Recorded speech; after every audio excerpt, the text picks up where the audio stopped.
Sebab tak tepat. Bila tepat tanya selalu, nisbah ni kita ni, nisbahnya lantai yang kita duduk, lantai di bawah pada kita. Kita di atas pada lantai. Tapi kalau nisbah dengan bumbung, kita di bawah pula. Kalau pihak pula nisbah dengan ini sebelah ni kanan, ini sebelah ni kiri, sebelah ni hadapan. Itu nisbah yang baik umur, nisbiyah, sifat makhluk, sifat baharu semua. Sebab tu orang soal, belum ada arah di atas apa pula. Itulah menunjukkan kata sahabat ahli sunnah kata makna yang zahir bukan dikehendaki, yakni makna yang mutasyabihat, makna yang zahir bagi mutasyabihat tidak dikehendaki. Cukup. Lepas tu nak hurai tak hurai pula kepada tafwid dan tafsil. Situ dapat pecah dua dari sama-sama ahli sunnah tu ittifaq bahawa makna zahir bagi ayat mutasyabihat tidak dikehendaki. Lepas tu apakah makna yang dikehendaki? Situ kebanyakan salah. Tafwid serah jalah makna apa dia murad pada Allah. Kita tidak uraikan. Manakala orang khalas di belakang ni kebanyakannya makna muradnya begini, ada huraian mengikut kaedah dalil. Itu dia panggil tafsil, panggil takwil tafsil. Itu saja. Semua tu ahli sunnah wal jamaah.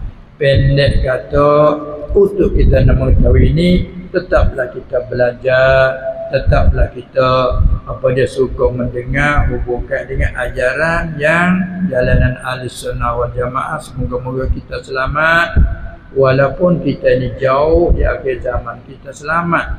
Sebab pesanan dia tadi, kamu ikut jalanan aku, kamu ikutlah jalanan sahabatku dan al-jamaah. Itu dipanggil ahli sunnah wal jamaah. Maka kita nak mengaji dia, mengajilah kita dalam aliran ahli sunnah wal jamaah daripada Asy'ariyah atau Maturidiyah. Selamat kita. Tapi kalau kita dakwah ahli sunnah tapi kita mengaji, kita aliran lain, tu dia panggil kita lari, kita tak sedar. Apa kita nak mengaji? Contoh kita mengaji tajwid lah. Biasa kita mengaji tajwid di mana-mana, suka mengaji tajwid. Suka mengaji Quran. Maka kita diajar guru kita tu dan tempat kita ini baca Quran, dia mari dengan riwayat siapa. Qiraat 7, qurra 7, hak bawa agama tempat kita ni baca atas qiraat Asim. Dia qurra 7 qiraat Asim, Hamzah, Kisai, Ibnu Katsir, Ibnu Amir, Nafi', siapa lagi Abu Amri. 7 qurra. 7 qurra semua tu menemu daripada guru-guru sampai pada Rasulullah sallallahu alaihi wasallam dengan riwayat mutawatirah tercatat. Baik. Kemudian dalam qurra 7 ada tiap-tiap satu qari itu ada 2 rawi-rawinya kan. Maka kita ada mengaji pak kita ni Quran qiraat Asim, hak riwayat Hafs.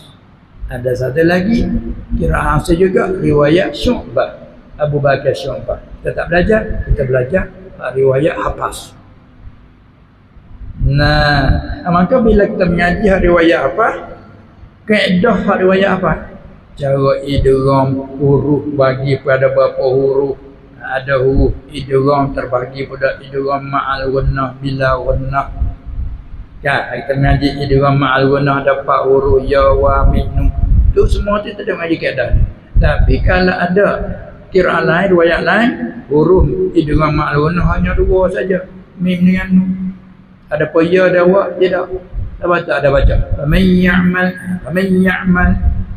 Kita mengaji qiraat kita tak betul macam itu. Kena faman ada dengung kan? Ada. Faman ya'mal mithqala dzarratin khairan yara. Khairan yara.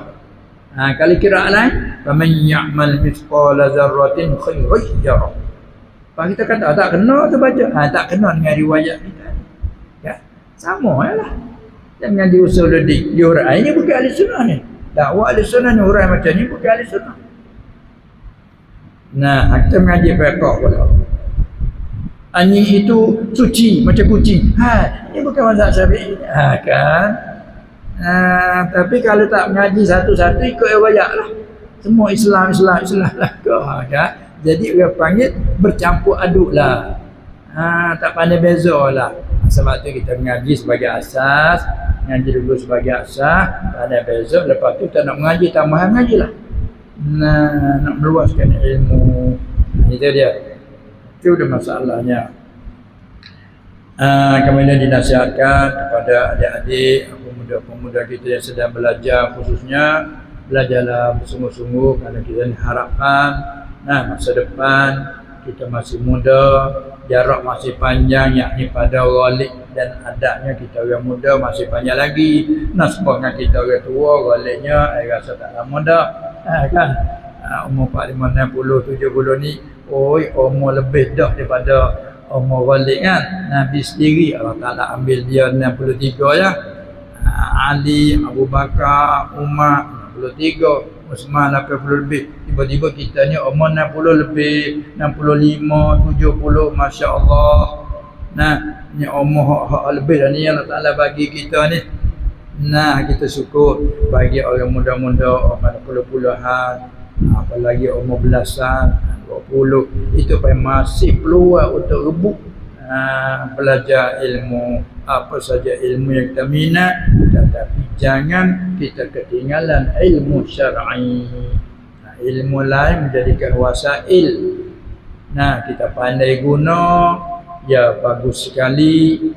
Salah guna, itu bahaya sekali. Adapun ilmu syar'i, bila itulah ilmu syar'i, iaitu ilmu usuluddin, ilmu fiqh dan ilmu tasawuf. Tiga-tiga ilmu ambilan daripada Al-Quran dan hadis. Arti ilmu syar'i 5 ilmu. Itu dia 5 ilmu. Dan alat-alat ilmu syara', nahwu, sarah, balaghah, bayan, badi'ah, itu pokok alat ilmu syara'. Itu menjadikan fardu, wajib ain dan wajib kifayah, paling kurang sunnah muakkadah. Tu hak tu duk murak dalam hadis ayat kelebihan ilmu, menuntut ilmu. Bila itulah ilmu, talabul ilmi faridatun. Bila itulah ilmu, ay ilmi syar'i. Tu. Kerana ilmu syar'i ni dia lengkap. Kita mengaji ilmu ke dunia apa lengkap dalam ilmu syar'i. Kita tak mengaji fiqh, ya ada semua bahasa. Tengok terlalu sana ke tempat gali pun sana. Biji timur. Kan? Kalau kita mengaji dalam ilmu fiqh dia sebutlah. Cakap rikal. Gali-galian. Tu dia ada bab cara kahaya. Tu mana kata semua teman-teman syarat dia ada melekat, dia lengkap. Sebab tu kata segala gerak-gerik kerjaan kita kena tumpu kepada syarat.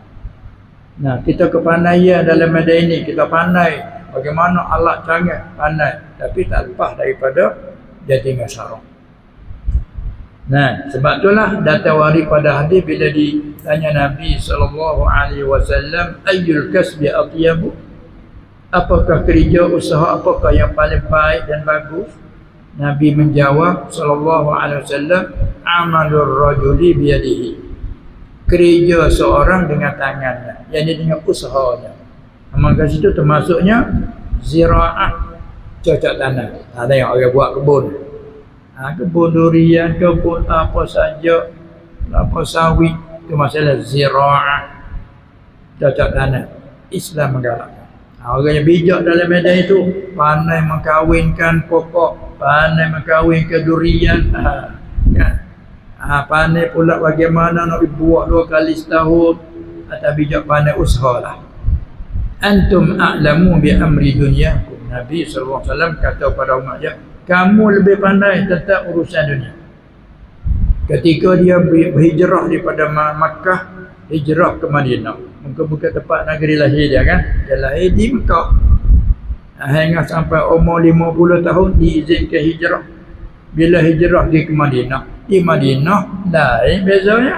Di tempat perkebunan kan, kebun taman dan sebagainya banyak di sana. Di Mekah tengok tu kering kontang, apalagi dulu. Bila pergi sana tempat kebun.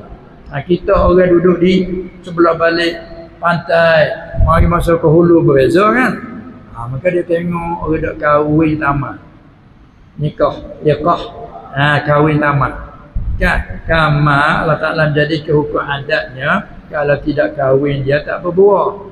Kalau berbuah pun tidak elok. Tak jadilah katanya. Nah, lalu adat dia kena kahwin. Supaya kalau tempat kita, pokok apa biasa kena kahwin nak buah? Pokok apa? Biasa kena kahwin. Kena menikah. Jantan dengan betina dia.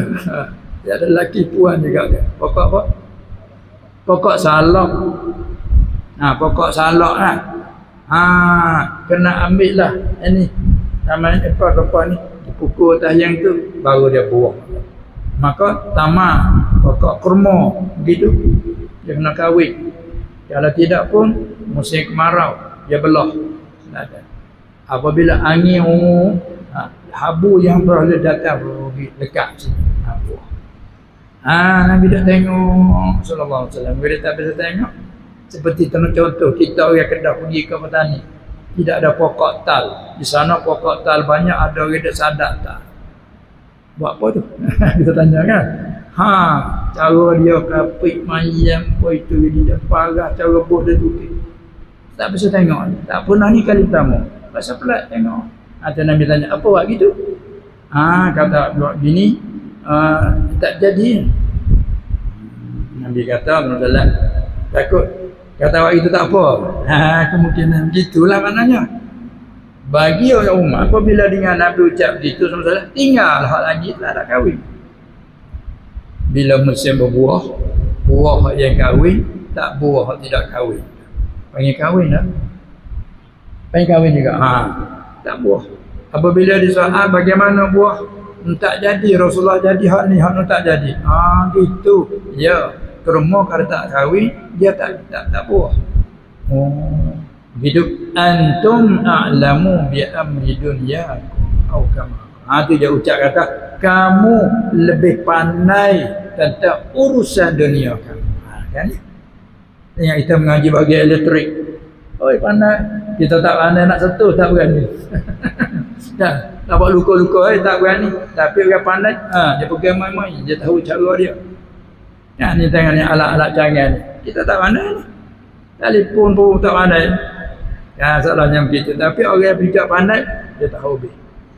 Kamu lebih pandai tentang urusan dunia. Tapi pandai pun jangan tinggal agama. Kan? Kita nak masuk apa progres, jangan hak yang tak dibenar syarak kan. Itu kena tanya agama. Kita pandai cara berkebun. Jangan tinggal agama. Itulah di antara sebab dia kata kita ni ibarat di bawah bumbung agama kita ada mempayungkan kita. Maka ulama rahimahumullah taala dia tidak kerja buat seperti kita, tapi segala urusan dialah. Sebagai warasatul anbiya kita nak menego, cari dia, tanya bagaimana cara menego yang sah, tidak sah, halal, tidak halal, kena tanya situ. Kita bercakap tanah bagaimana cara ada segi hukum, ada pada segi nak bagaimana nak berbuah, bagaimana nak besar, itu kepandaian kita lah. Kan? Ada jadi berlawan apa-apa. Bukan arti agama ini tidak bekerja, itu bukan agama malah tu. Itu sifat malah kita. Agama menggalakkan kita pandai segi apa dia. Ilmu kedoktoran, ilmu tib, fardu kifayah, kerana sangat perlu dia berhajat. Bila jatuh ke sakit tak apa, bagi siapa dia nak tolong. Itu sepanjang tadi kumpulan apa kita tadi, jam apa ni kita pakai merah-merah. Kumpulan apa tadi panggil jabatan jabatan amal. Tengok tugasnya untuk apa yang berlaku kecemasan. Tengok, semua tu agama perlu kepadanya. Berlaku sedikit tak apalah, tapi bila berlaku cara umum apa, ini petugas kita. Masya Allah, semua ni fardu kifayah diadakan. Itulah mana yang kita silap faham bahawa agama hanya tupu pada ibadat. Bukan segala gerak geri kita tak sunyi pada hukum yang 5 tu lah. ilmu wajib, ilmu haram, ilmu makruh, ilmu sunnah, ilmu haruskan. Itulah gerak diri kita. Itulah mana katanya huraian kita hanya satu saja. Masa tu masih tinggal lagi nak sampai jam 11.30. Ada masih lagi 15 minit. 10 minit masih ada lagi ya. Lepas tu untuk memenuhi 10 minit tu kalau ada soalan mulut ialah kalau ni ada lagi tapi kita raih kepada orang mulut.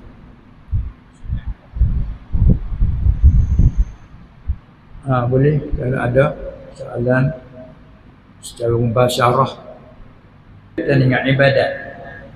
Itu berkaitan dengan ibadat. Kerana agama itu melengkapinya ibadat dan muamalat, munakahat dan jinayah. Kan ulama fiqh membagikan percaraan dalam peraturan kita ini terbagi kepada 4 robok. Satu robok ibadat. Termasuklah bicara solat daripada kaitannya apa dia lagi solat, siam, puasa, zakat, haji, umrah dan barang kaitan panggil robok ibadat. Berpindah daripada situ mulai ulama fiqh kitabul buyu', mulai bercara bab kitab bercara ke berjual beli. Dari situ ijarah, sewa menyewa, musaqat, bawah memawak dan apa beniru. Lagi pula pada ihyaul mawat, menghidupkan bumi yang mati. Kan? Buka tanah bahasa kampung kita panggil. Sewa menyewa, beri berhutang, bergadai. Tu maksudnya robok muamalat. Kerja mencari kehidupan. Lepas tu kita manusia ni Allah Ta'ala menjadikan syahwah, keinginan bahajat pada makan, minum dan juga sehubungan pasangan. Tak ada pula cara munakahat. Kalau kita manusia punya akal, jangan jadi seperti binatang. Mau kepada siapa selalu ada ingat. Kita ada peratur, ada munakahat, menikah kahwin, dengannya lahir nasab keturunan dan itu robok yang ketiga. Manakala robok yang keempat, jinayah. Kerana manusia ni ada bergaduh, kan? Bergaduh, bila bergaduh sampai tangan pukul memukul dan sebagainya, merompok, merampok, mencuri, jinayah. Kena ada pemimpin, kena ada yang peraturan. Kan? Jalan raya ada peraturannya. Kan? Jadi ala kulli hal kembali pada selamat nasabahnya din Islam selamat. Baik, kita kembali kepada ibadat yang telah disoal satu masalah tadi berkaitan dengan solat tarawih. Sebenarnya lepas dah. Kalau bercara pun awak tak boleh dah. Sudah habis dah tarawih. Tapi kalau qiyamul lail masih. Ya, kalau qiyamul lail masih sepanjang umur, sepanjang tahun. Tapi kalau solat tarawih dah habis masanya, khusus dengan Ramadan saja. Kalau qiyamul lail Ramadan dan lain seterus. Kan? Jadi nasaatnya solat tarawih sekalipun dah lepas, tapi nak tahu masalah. Untuk akan datang, baiklah. Bagaimana ada orang kata kalau orang tu sembahyang tarawih hanya 8. Itu 8 ke 10 ke 12, 18 katalah, 18 tak cukup 22 rakaat je dah. Ada yang kata macam mana? Nak tahu orang kata tu. Tak jadi tarawih. Itu betul lah tu, ulama sebut tu. Cuma kita guna bahasa tak jadi tarawih. Apa kita faham lagu mana tak jadi tarawih? Cuba kita faham pula. Wallahu a'lam. Hati minta huraian tu kan. Sekaligus kita fahamnya tak jadi tarawih. Kita faham tak kata tak sah tarawih? Kalau faham kat tu salah. Tak jadi tarawih bukan mana tak sah. Sebab masalah sah, jadi sah dia pulang kepada apa? Pulang kepada rukun. Solat kita nak jadi solat dia kena cukup rukun. Kan? Rukun dah punya syarat. Bermakna rukun dan syarat inilah budda minha. tak dapat tidak, tak boleh nak tidak satu daripada rukun, tidak sah. Ataupun ada cukup rukun tapi meluput syarat, tidak sah ataupun batal. Itu di antaranya. Ada pun yang soal ini sembahyang hanya 8 rakaat, maka rukun cukup. Ada kata takbirnya kan, ada takbirnya, cukup rukun syarat, ada baca Fatihahnya. Katakanlah rakaat sujudnya sempurna, maka dia agak 2 rakaat sah. Bisalam, assalamualaikum warahmatullahi, assalamualaikum warahmatullahi, sah solatnya 2 rakaat. Bangun lagi 2 rakaat, cukup rukun syarat, sah. 4 rakaat dah sah, sampai 8 rakaat cukup rukun syarat, sah solatnya. Tapi bilangnya 8 rakaat, maka kata tak jadi tarawih, yakni tak dapat fadilat tarawih yang sempurna. Kerana tarawih adalah 20. Salatul tarawih 20 rakaatan. Dia tak ada kata aqalluha rakaatan, tak sebut solat lain. Kan? Solat duha kaum muktamad 28 rakaat, sekurang-kurangnya 2 rakaat. Kalau kita semaya 2 rakaat, kita boleh duha, tapi sekadar 2 rakaat. Kita mau lagi tambah 2 lagi, 4 rakaat, lebih pada 2 tadi. Naik sampai 28 rakaat, cukup. Tapi kalau kau ingin nak buat duha lagi, kita ikut kaum satu lagi muqabil muktamad kata 12 rakaat. Cukup 8, bahasa mau lagi. Ya ada juga kita ni sembahyang tekan puasa Zuhr kan. Tekan tak Zuhr 2 jadi cukup. Tekan Zuhr ni tak cukup 8, boleh tak lagi nak saya duha lagi. Saya cukup 8 dah, boleh nak duha lagi. Bagi orang pandai kata kalau mau nak duha lagi boleh. Mutaklid kawan kata sebanyak-banyak duha 12. Ya. Allahu Akbar, sembahyang duha 2 rakaat. Cukup 10. Bangun lagi. Allahu Akbar. Solat duha 2 rakaat. Cukup 12. Selesai tu, puasa nak lagi. Jangan ambil dah. Nak lagi boleh sembahyang lain. Sunat mutlak juga beribu-ribu rakaat kalau kamu mau. As-salatu khairu mawdu'in. Solat tu sebaik-baik hataran. Itu sunat mutlak, tidak tentu rakaat. Kemudian kita solat tarawih. Solat tarawih 20 rakaat. Ini jumhur. Tapi kalau pergi mazhab Maliki, satu kaum dia 36. Bukan turun kau ni, kau tambah. Mazhab Malik kaum qadim dia amal orang ahli Madinah, solat tarawih 36. Dia ikut. Kemudian kalau kita semaya qiyam, solatul qiyam untuk umum dalam Ramadan, tak Ramadan, masa apakah hari ni boleh? Allahu Akbar, kita solat qiyam, qiyamul lail ya 8 rakaat, 11 rakaat, bahkan berpuluh-puluh rakaat. Kan? Itulah.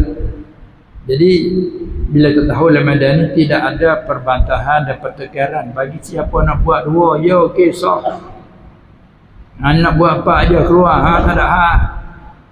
Untuk malam ini hanya mampu dia 4 rakaat aja. Boleh sekadar 4 rakaat, tak sia-sia. Dia buat 6 rakaat tak dapat fadilat tarawih, kerana tarawih itu adalah 20. Hanya fadilat kita semaya qiyamul lail ia hasil. Itulah tu orang kata tak jadi tarawih tu. Tapi bila tidak ada huraian ni kita keliru, apa tak jadi. Salah sebab tak dapat apa langsung, bukan untuk tak ikhlas kita. Kalau tidak ikhlas 20 pun tak dapat. Adalah dia kata berapa banyak orang yang berqiyamul lail tak dapat hasilnya, malaikat hanya berjaga malam je. Begitu juga orang puasa tak dapat hasil yang difadilat pahala, malaikatnya boleh rasa lapar sahaja. Kenapa itu? Kerana itu ada puasa rupa zahir saja, tidak ada rupa batin. Apa tu man shoma ramadhana, ingatkan imanan wahtisaban. Kalau orang bukan mukmin tak sah mula lagi, rupa lah puasa. Ambil iman dah, kena wahtisaban. Apa ihtisaban? hati kita puasa, kita berqiyam, kita solat umumnya apa kerananya? Kerana betul-betul kerana Allah. Itu ihtisaban. Mengira-ngira kita hanya balasan dari Allah. Tak ada kira di manusia sebut tak sebut, ada kira. Ihtisaban. Sebab tu ditafsirkan ihtisaban ay ikhlasan. Baru ghufira lahu ma taqaddama min dhanbi. Begitu juga hadis man qama Ramadan, kait dengan iman dan ihtisaban. Sebab tu kita jangan ada pertengkaran. Kalau pertengkaran nak apa? Nah, cuma memai dalil ini setengah pada orang tanya Aisyah radhiyallahu anha, dia kata adalah Nabi sallallahu alaihi wasallam dia tidak melebihi 8. Ramadan dan lain. Orang lama pergi pada situ Ramadan dan lain. Di lain ada ke tarawih? Tak ada. Itu menunjuk ulama tanya ini adalah qiyam lail. Ini tanya atas salah witir. Nah, apa tu witir? Sebanyak-banyak 11 rakaat. Tak kira Ramadan je lah. Cuma kita ambil sekurang-kurang akmal 3 rakaat. Nah, mazhab kita Syafi'i, aula 2 salam. Nah, kalau nak 1 salam apa boleh, tapi aula. Kalau mazhab Hanafi kena 3. 1 salam, 3 rakaat 1 salam. Dia kata khilaf yang tak ada ulama. Jadi yang dikatakan bila kita buat 8/12 bukan 18, tak nampak fadilat tarawih kerana tak cukup angka je 20 tu. Apa tu dari segi perbincangannya tu panjanglah perbincangannya tu.